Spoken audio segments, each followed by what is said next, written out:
সুপ্রিয় দর্শক, আসসালামু আলাইকুম আরহামতুল্লাহি ওবারাকাতু।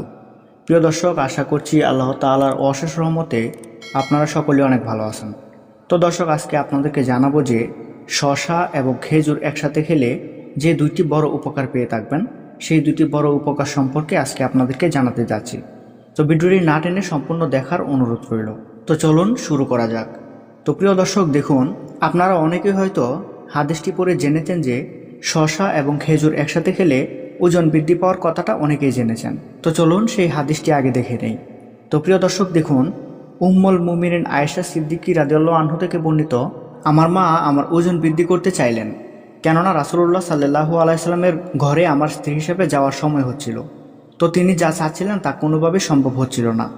তবে এক পর্যায়ে তিনি আমাকে কিসা তথা এক ধরনের শসা জাতীয় বা শসা সাদৃশ্য সবজির তাজা খেজুরের সাথে খাওয়ালেন।